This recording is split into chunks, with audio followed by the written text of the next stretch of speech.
Hello everyone, welcome to Ram IAS. This is Aarushi here and आज हम लोग डिस्कस करेंगे important news articles that is associated with the Waqf board amendment bill, जो कि एक सेंट्रल पॉइंट है, one of the most important aspects.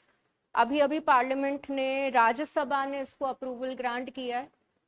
Another important topic that we will be taking up for today is basically associated with a very interesting aspect. हम सबको पता है US के president Donald Trump ने reciprocal tariffs impose किए हैं।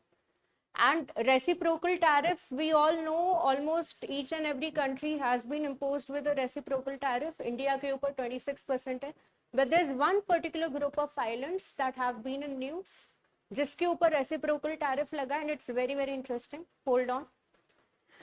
Another important aspect that we'll be taking up today is the subsea cable infrastructure. Subsea cable infrastructure जिससे हमें इंटरनेट की सुविधा मिलती है, that is the optic fiber cable, undersea optic fiber cable infrastructure. Then we have exercise Indra, that is India और Russia के बीच में जो joint naval exercise है, that is conducted in 2025. That is what exercise Indra is all about. फिर आपका central sector scheme है for promotion of international corporation of Ayush. International corporation of Ayush को promote करने के लिए जो हमारे इनिशिएटिव्स ऑलरेडी हम लोग ले चुके हैं, and that is again associated with the globalisation of Ayurveda. Another important aspect, Kannadipaya. Kannadipaya is essentially a carpet weaving, traditional carpet weaving art, जिसको recently GI tag मिला है. Then we have the Hansa 3 trainer aircraft, India का indigenous aircraft. India का indigenous aircraft that is designed and developed by CSIR. Then we have the Cauvery Wildlife Sanctuary. All right, starting off, let us first understand कि वक्फ board amendment bill क्या है, राज्यसभा ने इसको कौन सा grant दिया है, what is it exactly basically all about. तो जो आपका वक्फ अमेंडमेंट बिल है, okay, it has been granted approval by the Rajya Sabha. And amend कौन सा एक्ट किया है, जो आपका वक्फ एक्ट है 1995. ओके, दिस पर्टिकुलर एक्ट और जो आपके कॉलोनियल एक्ट्स थे 1913 के, इनको अमेंड करके काफ़ी सारे चेंजेस इंट्रोड्यूस करे हैं. सबसे बड़ा और जो महत्वपूर्ण चेंज इंट्रोड्यूस किया है, number 1, any one now can donate property to the waqf. Waqf यानी कि एक ऐसी प्रॉपर्टी जो कि इस्लामिक चैरिटेबल इंस्टीट्यूशन या फिर इस्लाम धर्म से जुड़ी हुई है. आप कोई भी चैरिटेबल इंस्टीट्यूशन है that is maintained by this particular community, okay, और एनी मॉस्क और एनी दरगाह, आप कोई भी अनयूटिलाइज्ड प्रॉपर्टी अगर इनको डोनेट करते हो तो that is essentially known as a Waqf property. तो पहले रिस्ट्रिक्शन ये था कि सिर्फ और सिर्फ मुस्लिम कम्युनिटी का ही कोई इंडिविजुअल या इस्लाम धर्म को फॉलो करने वाला ही कोई इंडिविजुअल वक्फ में अपनी प्रॉपर्टी डोनेट कर सकता था. वक्फ बोर्ड पूरा का पूरा गवर्न होता था from people belonging to a particular community only. Now this is a very very important landmark change कि आज की डेट में irrespective of your religious background, irrespective of your community, आप चाहे हिंदू धर्म के हो, आप चाहे क्रिश्चियनिटी को बिलोंग कर रहे हो, doesn't matter, now you all can donate property to the वक्फ और उसको वैलिड यानी कि जायज माना जाएगा. ऑलराइट, सो उसको हम लोग वक्फ में अपनी प्रॉपर्टी अब डोनेट कर देंगे, लीगल डोनेशन माना जाएगा ये वक्फ बोर्ड में. उसके अलावा वक्फ प्रॉपर्टी के अगर क्लासिफिकेशंस की बात करें, waqf property basically they fall under the jurisdiction of Waqf board. Waqf board के अब तक जो हेड होते थे, चाहे दरगाह हो गया या मॉस्क हो गया या कोई भी चैरिटेबल इंस्टीट्यूशन हो गया आपका, वक्फ बोर्ड के यूजुअली जो हेड होते थे they were belonging to the Islamic community. अब गवर्नेंस में जो दूसरा इंपॉर्टेंट एस्पेक्ट आया है in the governance related to waqf properties in India, governance की यहाँ बात करें तो वक्फ बोर्ड के जितने भी डायरेक्टर्स हैं, जितने भी मेंबर्स और हेड हैं, they can they can now be appointed, okay, like not necessarily any person from the non-Islamic community now can also be appointed as the director of the Waqf board.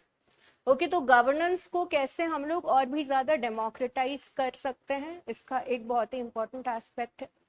Okay साथ ही साथ वक्फ की जो laws हैं उनको कैसे हम एक legal compliance इनका और भी आसान बना दिया गया. Okay Waqf laws they have been assigned with a more simpler legal compliance, a more simpler legal compliance. ठीक है, तो that is again associated with the modernization of Waqf governance.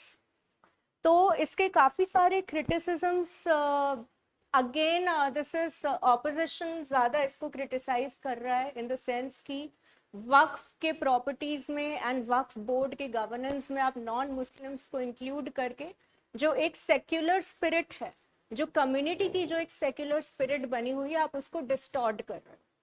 Okay वहां पे दूसरी कम्युनिटी के लोगों का लैंड इंक्लूड करना, अब तक जो ब्रदरहुड की स्पिरिट को वो लोग एडवोकेट करते हैं. So again the fact is कि कोई भी लॉ हम लोग पास करें for the betterment of the nation, someone is always and always going to be there to object. ठीक है, डेमोक्रेसी का ये एक हम कहें democracy is good but it is bad in this aspect कि अगर हमने अपने बेटरमेंट के लिए भी कोई लॉ अगर पास करा है, कोई ना कोई उसमें इंटरफेयर जरूर करेगा, 100% करेगा. सो यहाँ पे ये रिक्वायरमेंट क्यों था, व्हाई वाज इट नीडेड? अगर आप देखोगे तो कुछ कुछ challenges that were associated with Waqf property, आप 3 स्टेट्स ले लो, उत्तर प्रदेश ले लो, वेस्ट बंगाल ले लो और केरला ले लो. Lakhs and kilometres of squares की एरिया पे ये वक्फ प्रॉपर्टी जो है स्प्रेड आउट है, like vast stretches of land, across vast stretches of land unutilized property है. एंड क्योंकि वो वक्फ बोर्ड के अंदर आ रहा है तो कोई उसको कुछ कह भी नहीं पा रहा है. Economic wastage. ओके सो ये जितनी भी वक्फ प्रॉपर्टी है जो अनयूटिलाइज्ड है, you will have a very vast area of land जिसमें मॉस्क सिर्फ एक छोटा सा एरिया ऑक्यूपाई कर रहा है, बाकी एरिया या तो वेकेंट पड़ा हुआ है या फिर वहां पे अगर छोटे मोटे शॉपकीपर्स हैं भी तो भी उनको ठीक से हम लोग रेगुलेट नहीं कर पा रहे. तो this is a huge economic wastage. हमारे लैंड यूज पैटर्न को रिफॉर्म करने के लिए, हमारे लैंड यूज को और भी ज्यादा इकोनॉमाइज और एफिशिएंट बनाने के लिए ये लॉ लाना अनिवार्य ही था. One thing. सेकेंड थिंग, ये जो आपका यूपी, वेस्ट बंगाल, केरला, ये 3 स्टेट्स क्यों? क्योंकि सबसे ज्यादा वक्फ प्रॉपर्टीज इन्हीं तीनों स्टेट्स के पास है. होता क्या है कि यूजुअली ऐसी प्रॉपर्टीज में या तो अगर एग्रीकल्चर लैंड है तो काफी ज्यादा फर्टाइल लैंड दे दिया जाता है, या फिर अगर किसी कमर्शियल हब में ये लैंड होल्डिंग है तो आप देखोगे कि कमर्शियल हब के पर्पस के लिए लैंड दिया अनयूटिलाइज जा रहा है. मेट्रोपॉलिटन सिटीज में आप देख लो, and this is not just associated with Waqf board only, okay with the Christian community also this is a major issue. Alright, now I do not want to spark off a communal debate, but that is a fact. For a fact, it is true. कि हम लोग consult नहीं कर पा रहे हैं, government adequately मुस्लिम scholars को consult करे बिना ये लॉ पास कर दिया गया, ऐसे ऐसे क्वेश्चंस रेज हो रहे हैं. बट अगेन इसका जो ब्रॉडर पिक्चर है, इसका जो ब्रॉडर ऑब्जेक्टिव है, that happens to be very important. तो ये इन शॉर्ट हो गया आपका वक्फ बोर्ड अमेंडमेंट बिल. ज्यादा अगर आपको डिटेल में समझना है तो I think Ram sir will be taking this up separately, आप एक बार उनका सेशन अटेंड कर लेना. Another important aspect is 2 islands हैं. अच्छा, सब लोगों ने देखा होगा कि यूएस प्रेसिडेंट डोनाल्ड ट्रंप ने रेसिप्रोकल टैरिफ्स लगा दिए. यस, इंडिया के ऊपर कितना टैरिफ लगा है? 26%. बांग्लादेश न्यूज में है, कितना टैरिफ लगा है? 37%, है ना. तो ये रेसिप्रोकल टैरिफ को डोनाल्ड ट्रंप ने बोला डिस्काउंटेड टैरिफ.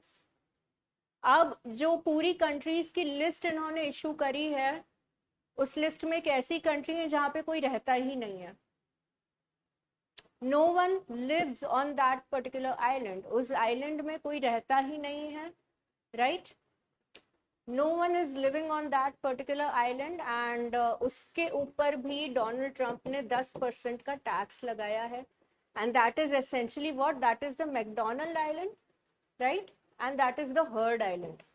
तो हर्ड और मैकडोनल्ड दो छोटे छोटे ग्रुप ऑफ आइलैंड्स हैं जो ऑस्ट्रेलिया के पास है in the southern ocean, southern ocean यानी कि सदर्न अटलांटिक ओशन। इसका एक बार मैप वर्क कर लेना आप। सदर्न अटलांटिक ओशन में एंटार्क्टिका एंड ऑस्ट्रेलिया के बीच में ये छोटा सा आइलैंड लाई करता है, वॉल्केनिक आइलैंड है, दोनों ही वॉल्केनिक आइलैंड है, एंड वहां पे ज्यादातर आप देखोगे पेंगुइन्स मिल जाएंगे, सील्स मिल जाएंगे, एल्बाट्रॉस मिल जाएंगे, वहां से एक्सपोर्ट इंपोर्ट का कोई स्कोप नहीं है, एंड इसके ऊपर इन्होंने 10% का रेसिप्रोकल टैरिफ लगा दिया। ओके सो यस, हाँ जी, लॉजिक इसका ये है, again a good question, logic इसका ये है कि इसकी जो लोकेशन है that is of great strategic importance, strategic importance not just to Australia but also to US, also to New Zealand। एक तो ये अंटार्कटिक के पास है, अगर इसको हम लोगों ने टैरिफ नेट में इंक्लूड कर लिया, सिर्फ ऑस्ट्रेलिया के लिए नहीं यूएस के लिए भी इसको सर्वे करना, इसको सर्वेलेंस में लाना इजी हो जाएगा। अब क्यों इसको ये सर्वेलेंस में लाना चाह रहा है, एंड वाई इज इट, आप सिर्फ मैकडोनल्ड एंड हर्ड आइलैंड को हटा दो, वर्ल्ड ओवर अगर आप देखोगे ऑब्जर्व करोगे कि there are many small small islands, या तो छोटी पॉपुलेशन होगी या अनइनहैबिटेड होगी। तो जैसे कुछ कंट्रीज है जैसे France, UK, US, sometimes even Australia, आप देखोगे जैसे फ्रांस के पास काफी सारे छोटे छोटे आइलैंड्स हैं spread across the world, same applies to UK, same is also for US. US का अगर आप देखोगे तो मालदीव्स के पास you have Diego Garcia islands, right. कई बार ऐसा होता है इन आइलैंड्स को इसलिए भी टारगेट किया जाता है कि यूएस वहां पे अपना नेवल बेस बना सके। अब ये जो एंटार्क्टिक के पास वाले आइलैंड है ये रिसर्च पर्पस के लिए काफी ज्यादा सिग्निफिकेंट है, research for global climate studies and global climate trends, research for the population of penguins, albatross and seals. Even though यहाँ पे कोई नहीं रहता है, वी ऑल नो कि यहाँ पे एक्सपोर्ट इंपोर्ट का कोई स्कोप या सीन नहीं है, but then bringing them into the reciprocal tariff net is actually a symbol that okay we are acknowledging them, we are। तो अगर हम अभी रिसेंटली न्यूज में ये भी था, मैत्री रिसर्च स्टेशन 2 एंटार्क्टिका में फिर से बनने जा रहा है, राइट। सो बेसिक इसका लॉजिक यही है, बेसिक रीजन इसका यही है, वी ऑल नो कोई मतलब नहीं बन रहा है, but then again it is like a symbolic of US assertion over these islands। Same reasons के लिए ऑस्ट्रेलिया भी like tries to protect all of the littoral islands, जैसे आप टोंगा आइलैंड को देख लो, राइट।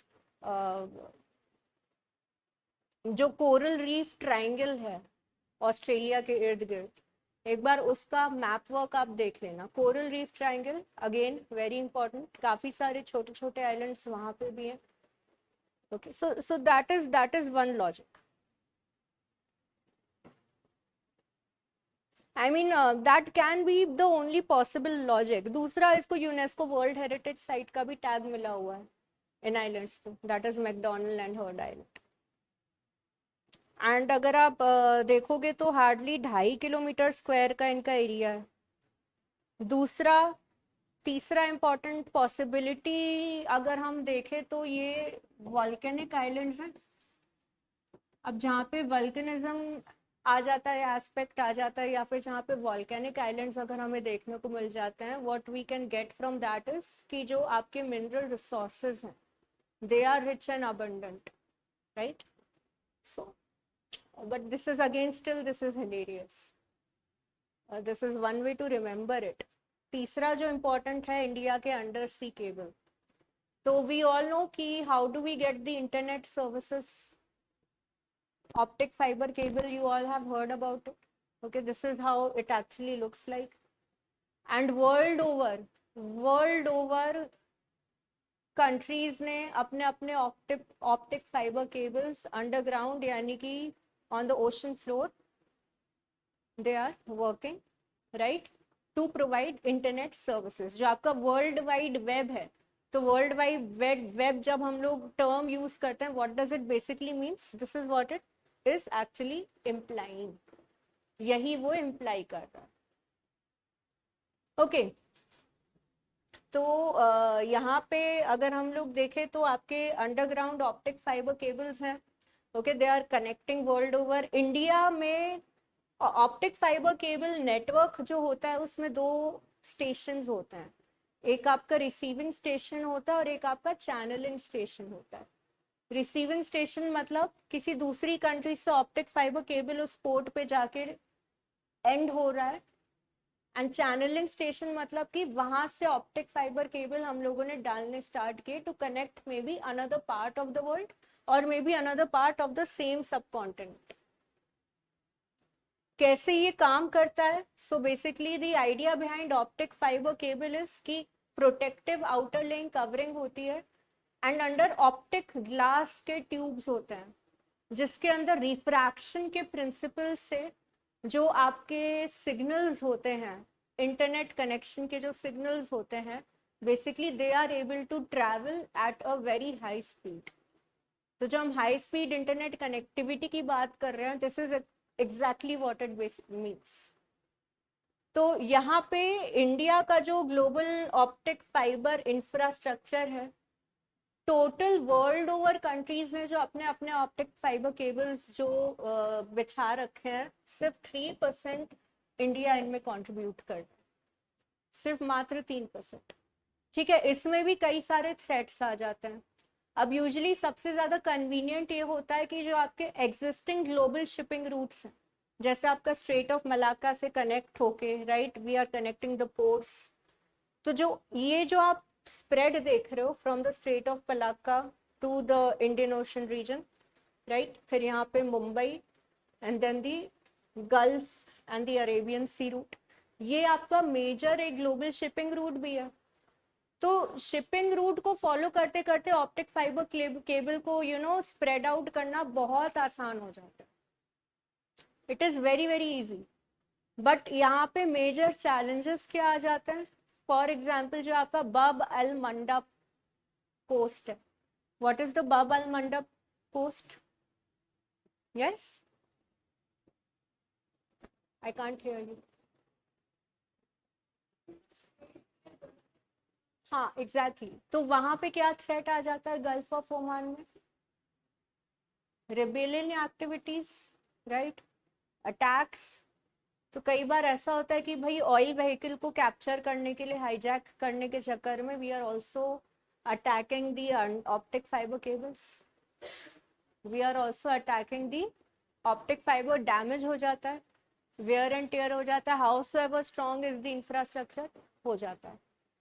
ओके तो अभी ये न्यूज में इसलिए है क्योंकि एयरटेल टू अफ्रीका पर्ल्स एक नया प्रोजेक्ट स्टार्ट हुआ है,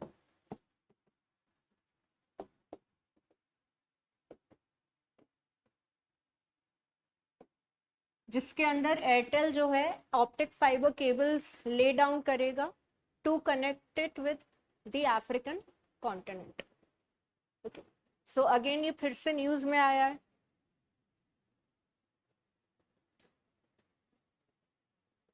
कुछ इंपॉर्टेंट डेटा हम लोग यहाँ समझ लेते हैं with respect to mains. Okay तो ये लैंडिंग स्टेशंस को कनेक्ट करता है, it connects the landing stations, और इसमें आपके ब्रॉड टेरिटोरियल नेटवर्क्स इंक्लूडेड है।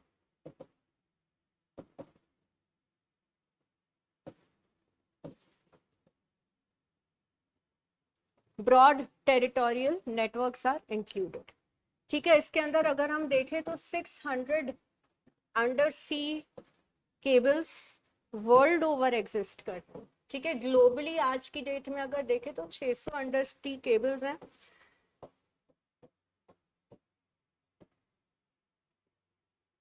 टोटल अगर इनकी वैल्यू देखें, इंफ्रास्ट्रक्चर का कॉस्ट देखें, तो $10 ट्रिलियन का हमारा global optic fibre network is there. ठीक है, इसमें इंडिया का जो ट्रैफिक है, दैट इज इंडिया का जो शेयर है, that is hardly what we can say 3%।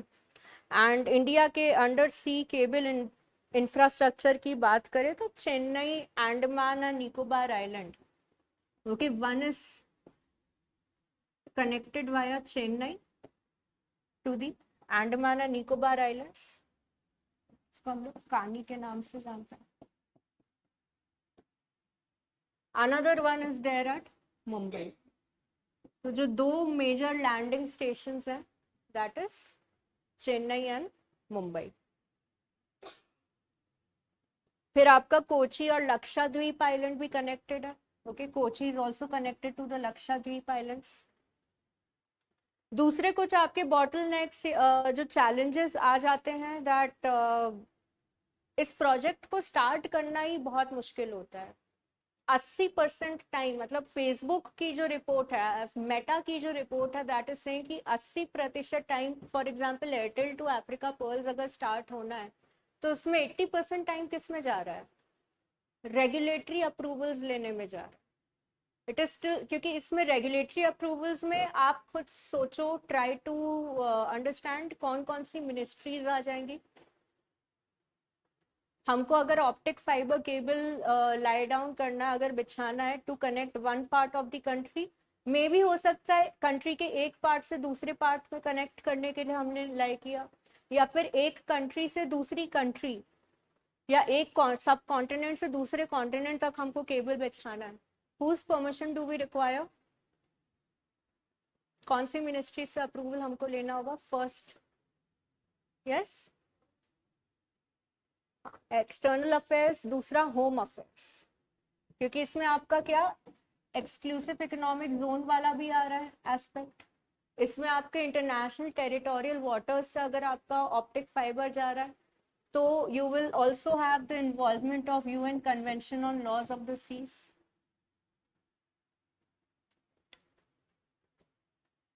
तीसरा, मिनिस्ट्री ऑफ होम अफेयर्स का इन्वॉल्वमेंट आ जाता है इसमें। तो यहाँ पे कोई सिंगल विंडो सिस्टम आज की डेट में एग्जिस्ट ही नहीं कर रहा है as far as India is concern. There is still no single window system जहाँ से एक रेगुलेटरी अप्रूवल हमको जल्दी मिल जाए, इफ वी आर विलिंग और if we want to expand our optic fibre network. Domestic capabilities है नहीं हमारे पास ज़्यादा, राइट। सपोज कोई वेयर एंड टेयर हो जाता है, हमको कुछ रिपेयर वर्क करना होता है, कुछ भी करना होता है, there is no domestic repair capabilities available for us. ठीक है, they are vulnerable to longer outages. Map से भी अगर आप देख सकते हो तो सबसे ज़्यादा डेंस इस समय मुंबई में है। Like there was a time, आप ऐसे भी देखो, देर वॉज अ टाइम जब इंडिया में 5G नहीं आया था, we had cities like Hyderabad, जो like if you had any friend from Hyderabad, they would tell you that we have very in the times of 4G, they were able to enjoy the benefits of 5G। Again वहाँ पे you can say maybe because it is a IT hub already, okay। दूसरा आपका जो aspect आ जाता है that is Indira. तो इसमें बहुत ज़्यादा कुछ समझने वाला नहीं है। India and Russia Indra 2025 edition has commissioned. ये इंडिया एंड रशिया की क्या है? जॉइंट नेवल एक्सरसाइज है। This is a joint naval exercise between India and Russia, okay. 2003 में ये स्टार्ट हुआ था, started off in 2003। It is held every 2 years, हर 2 साल में इस एक्सरसाइज को कंडक्ट किया जाता है। That is all that you need to know about it. तीसरा इंपॉर्टेंट, सेंट्रल सेक्टर स्कीम हम लोगों ने लॉन्च किया है for AYUSH intervention and public health initiative. What is a central sector scheme? 100% funded by the government of India, ठीक है।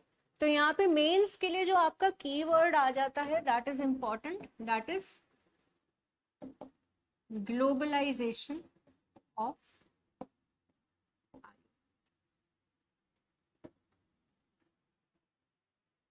Globalisation of Ayurveda, ठीक है, तो इस स्कीम को प्रमोट करने की जो अथॉरिटी है that is with the ministry of Ayush. ठीक है, मिनिस्ट्री ऑफ आयुष के साथ है ये आपका ग्लोबलाइजेशन ऑफ आयुर्वेद। तो ये आयुष सिस्टम को इंटरनेशनली हम लोग कैसे प्रमोट कर सके। एंड अगर आप देखोगे तो पैंडेमिक के बाद आयुर्वेद से रिलेटेड या फिर नेचुरोपैथी से रिलेटेड जितनी भी रेमेडीज हैं वो वर्ल्ड ओवर और फेमस हो गई। Okay, so this comes in the backdrop, ये हमारी ग्लोबल सॉफ्ट पावर के लिए बहुत ज़्यादा रेलिवेंट है। इंटरनेशनल आयुष का अगर हम लोग वर्ल्ड ओवर आउटरीच देखें या फिर इंडियन आयुर्वेद का अगर हम लोग वर्ल्ड ओवर आउटरीच देखें तो सबसे पहला एस्पेक्ट आ जाता है आपका international yoga day. We all know when is it celebrated, world over celebrate किया जाता है। ठीक है, तो ये जो आपका टॉपिक है बहुत ज्यादा इसमें फैक्ट्स नहीं है बताने को, बट कुछ कुछ पॉइंटर्स हैं इससे related. What you can get the best is, आपका एक मेंस में क्वेश्चन आ सकता है, GS2 में या तो आ जाएगा या फिर आपका एज एन ऐसे पूछ सकते हैं like what are the initiatives that we have taken under the to promote the globalisation of Ayurveda. One thing, challenges क्या है, what is the importance of Ayurveda. दूसरा आप देख सकते हो इनिशिएटिव क्या है, we have already discussed CSIR funded traditional knowledge network.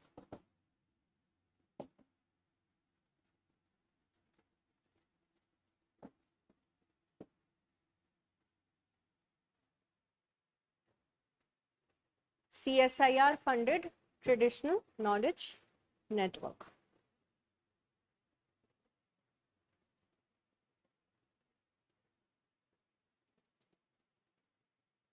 अभी क्या मिनिस्ट्री ऑफ आयुष ने योगा सर्टिफिकेशन बोर्ड इस्टेब्लिश किया है।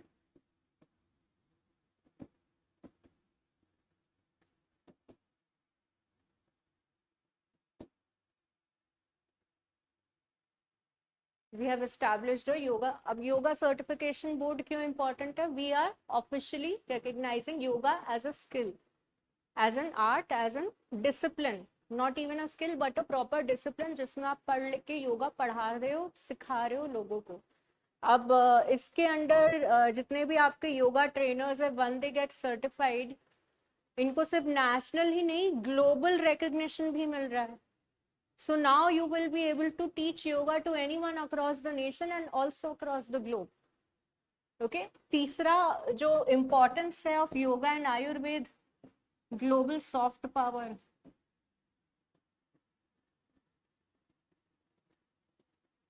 डिप्लोमेटिक टर्म है, राइट, IR से रिलेटेड टर्म है, goodwill soft power issues.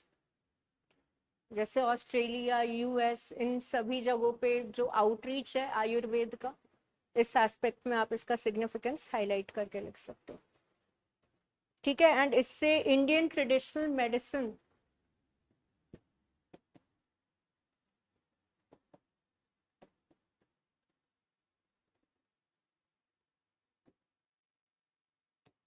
Indian traditional medicine का जो इम्पोर्टेंस है वर्ल्ड वाइड और भी ज्यादा ये सिग्निफिकेंट हो जाता है। इंपॉर्टेंट एस्पेक्ट है, this is the institute of teaching and research इन आयुर्वेद। कहाँ पर है ये लोकेटेड, इन जामनगर।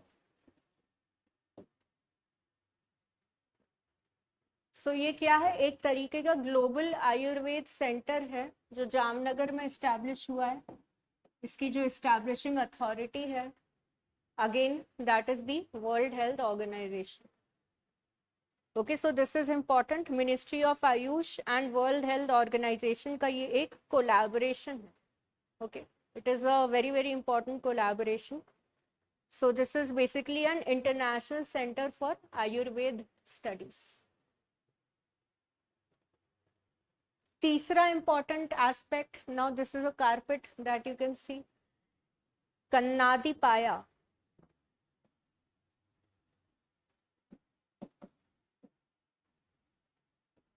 कन्नादी पाया को रिसेंटली क्या मिला है, GI टैग मिला है। GI टैग मिला है because it is a carpet weaving art. ठीक है, ये ट्रेडिशनल आर्ट है कारपेट वीविंग की, that originates from the state of Kerala. Kerala से ओरिजिनेट होता है ये कन्नादी पाया। This is basically a carpet weaving art, essentially it is a carpet weaving art. ठीक है, एंड उराली, मन्नन, मुथुवन जैसी ट्राइबल कम्युनिटीज हैं जो इस आर्ट फॉर्म को कैरी फॉरवर्ड करती हैं।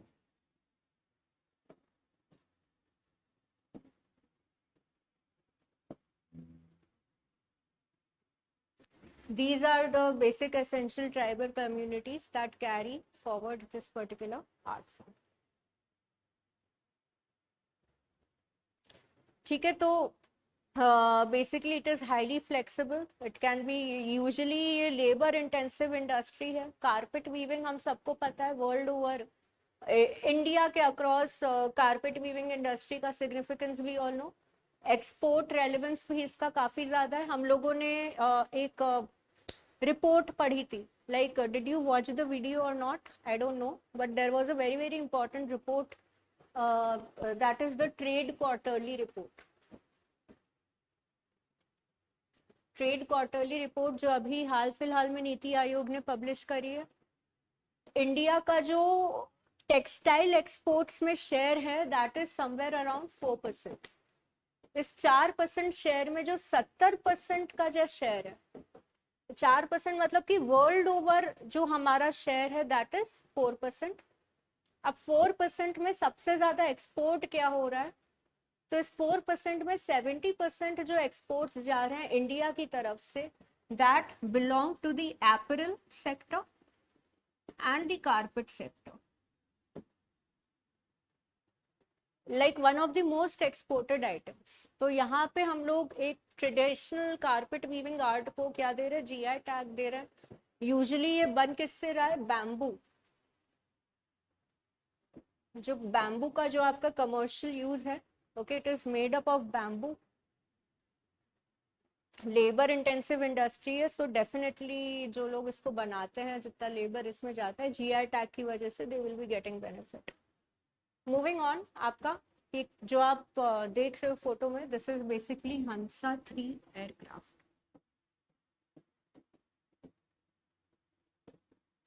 हंसा 3 जेट है और हंसा 3 एयरक्राफ्ट है। क्या है ये, essentially it is a trainer aircraft. Hansa 3 essentially it is a trainer aircraft.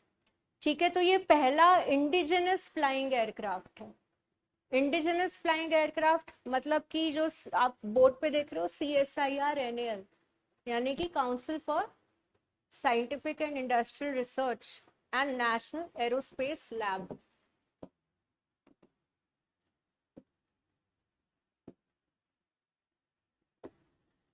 दोनों का ही ये कोलैबोरेटिव एफर्ट है। ठीक है, तो ये ट्रेनर एयरक्राफ्ट एसेंशियली किसके लिए यूज होता है, जितने भी आपके कमर्शियल पायलट्स होते हैं, not air force pilots but commercial pilots जो आपकी कमर्शियल फ्लाइट्स को चलाते हैं, उनको ट्रेन करने के लिए इसको यूज किया जाता है। Okay, so for that purpose it has been developed commercial pilot licensing के लिए। बाकी छोटे मोटे डिटेल्स हैं, you will get it in the summarised. तो आपको बेसिकली मैंने एक वीकली शेयर किया था, वीकली कैप्सूल शेयर किया था, did you all go through it? No, no, no. Weekly summary आप लोगों के साथ मैंने शेयर करी थी, गो थ्रू इट। क्लास में छोटा जानबूझ के रख रही हूँ ताकि कम टॉपिक्स पढ़े बट हम लोग रिटेन कर पाए, एंड उसका आपको एक वीकली कैप्सूल मिल रहा है। मंथली मैगजीन भी हम लोग अब प्रोवाइड करेंगे, जितना रिवाइज करोगे उतना बेहतर रहेगा। Again it is a daily reminder. Okay, Kaveri wildlife sanctuary has been in news. ठीक है, चामराजनगर और रामनगर डिस्ट्रिक्ट में लोकेटेड है, जो कि केरला में सिचुएटेड है। ठीक है, Chamarajanagar and Ramanagara districts of Karnataka, not Kerala, sorry, Karnataka state में। Okay, so basically they are in the boundary. जो आपका ट्राई जंक्शन है, Nagarhole Bandipur eco region का जो आपका ट्राई जंक्शन है, Palakkad gap basically connects the western and the eastern Ghats. ठीक है, तो अब देखो कर्नाटका तमिलनाडु की बाउंड्री के आसपास एक Kaveri wildlife sanctuary is located. Okay, so again 1987 में ये एस्टैब्लिश हुआ था।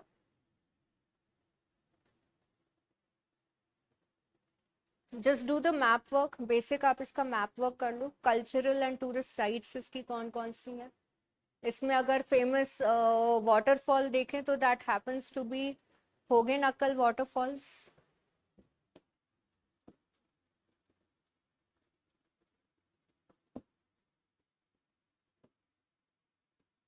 होगेनकल वाटरफॉल्स है यहाँ पे। दूसरा अगर आप देखो तो बायोडाइवर्स रिच रीजन में ये लाई कर रहा है, तो आपको यहाँ बायोडाइवर्सिटी भी मिल जाएगी। Like you will find elephants, leopards, dhole, deer. Okay, ये सारा आपका समराइज्ड है in the daily summary. Exact अगर इसका लोकेशन कभी एग्जाम में आ जाए तो always make sure that you write Karnataka. Karnataka इसका exact. This was it for today's class. ठीक है, short, crisp and revisable notes जो कि ज्यादा इंपॉर्टेंट है, like they help you with revision and long term retention. और कोई दिक्कत, समस्या, any doubt in any topic? No?